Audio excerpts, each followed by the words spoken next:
School പാഠ്യപദ്ധതിയിൽ driving പരിശീലനം ഉൾപ്പെടുത്താൻ ആലോചന. ഗതാഗത മേഖലയിൽ വൻ മാറ്റത്തിനൊരുങ്ങി സർക്കാർ. +2 പഠനകാലത്ത് തന്നെ വിദ്യാർത്ഥികൾക്ക് ഡ്രൈവിംഗ് പരിശീലനം നൽകുന്ന രീതിയിൽ പാഠ്യപദ്ധതിയിൽ മാറ്റം വരുത്താൻ സർക്കാർ ആലോചിക്കുന്നതായി ഗതാഗത മന്ത്രി CP ജോൺ അറിയിച്ചു.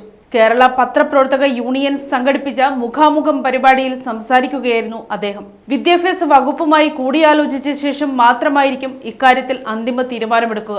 സുരക്ഷയും സുതാര്യതയും വർദ്ധിപ്പിക്കുന്നതിന്റെ ഭാഗമായാണ് ഹോളോഗ്രാമും ചിപ്പും ഘടിപ്പിച്ച പുതിയ ഡ്രൈവിംഗ് ലൈസൻസുകൾ ഉടൻ നടപ്പിലാക്കുമെന്നും അദ്ദേഹം വ്യക്തമാക്കി.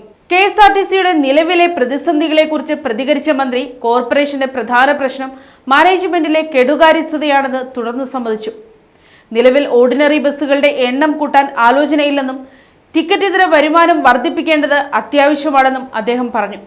പൊതുഗതാഗത മേഖലയിൽ പ്രവർത്തിക്കുന്ന സ്വകാര്യ ഓപ്പറേറ്റർമാരെ നിക്ഷേപകരായി കാണണമെന്നും അവരുടെ പ്രവർത്തനങ്ങളെ അവഗണിക്കാൻ കഴിയില്ലെന്നും മന്ത്രി കൂട്ടിച്ചേർത്തു. ഗതാഗത മേഖലയിലെ വികസന പ്രവർത്തനങ്ങൾക്കായി കേന്ദ്ര ഗതാഗത മന്ത്രി നിതിൻ ഗഡ്കരിയുമായി നടത്തിയ കൂടിക്കാഴ്ചയിൽ അനുകൂലമായ തീരുമാനങ്ങൾ ഉണ്ടായതായി മന്ത്രി അറിയിച്ചു. വാഹൻ സാരഥി സേവനങ്ങളിലെ തടസ്സങ്ങൾ ഒരാഴ്ചയ്ക്കകം പരിഹരിക്കാൻ നാഷണൽ ഇൻഫോർമാറ്റിക്സ് സെന്ററിന് നിർദ്ദേശം നൽകിയിട്ടുണ്ട്.